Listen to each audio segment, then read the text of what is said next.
નમસ્કાર મિત્રો ને સ્વાગત છે તમારા બધાનો આજના નવા વિડીયોમાં। તો મોટા સમાચાર મળી રહ્યા છે કે લાલા આહિરની જે આઈડી હતી ઇન્સ્ટાગ્રામમાં એ બેન થઈ ગઈ હતી અને ત્યારબાદ હવે જે છે યુટ્યુબનો વારો લેવાનું ધમકી આપી છે આ જે ધ્રુવીલ સોની કરીને છે એણે।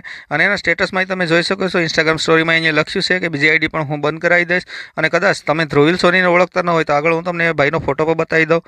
તો આ છે ભાઈ, ફોટામાં જે દેખાઈ રહ્યા છે ધ્રુવીલ સોની છે અને ધ્રુવીલ સોનીને તમે ક્યાંક ને ક્યાંક ઇન્સ્ટાગ્રામમાં કે સોશિયલ મીડિયામાં કીર્તિ પટેલ સાથે જોયા જ હશો।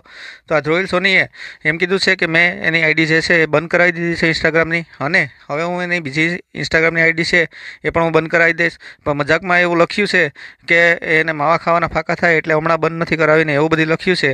અને બાકીની સ્ટોરી જે છે એ કાર લઈને ક્યાંક જઈ રહ્યા હોય ત્યારે એણે એમાં લખેલું જ છે કે ડાયરેક્ટ દિલ્હીથી સરપ્રાઈઝ મોટી મળશે અને પછી ભૂલ થઈ ગઈ એવું કાંઈ બોલવાનું નથી, આવું બધી તેણે સ્ટોરીમાં આજનું મૂકેલું છે। અને એણે ફૂલ ધમકી આપી છે કે તમારી જે યુટ્યુબની ચેનલ છે એને પણ ડિલીટ કરી નાખવાની છે। તો ભાઈ હવે આગળ એ જોવાનું છે કે લાલા આહિર અને ધ્રુવીલ સોની વચ્ચે જે ચાલી રહ્યું છે, જે ઘર્ષણ ચાલી રહ્યું છે તેમાં રિઝલ્ટ શું આવે છે। અને ખરેખર વાત કરીએ તો ભાઈ કીર્તિ પટેલ અને ખજૂરભાઈનો જે વિવાદ હતો એ ક્યાંનો ક્યાં પહોંચી ગયો છે।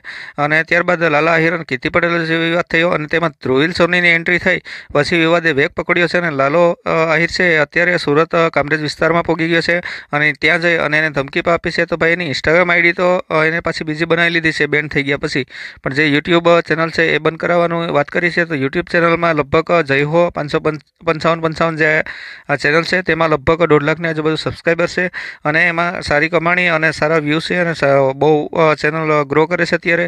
તો એ બંધ કરાવવાની વાત કરી છે, તો ખરેખર તો બંધ ન થાય, પણ છતાં પણ હવે આપણે જોવાનું રહ્યું કે આગળ શું થાય છે।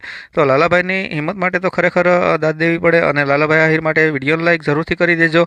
અને આગળ હવે આપણે જોવાનું એ રહ્યું કે ઇન્સ્ટાગ્રામ આઈડી કોણે બંધ કરાવી અને કઈ રીતના બંધ થઈ અને યુટ્યુબનું શું થાય છે।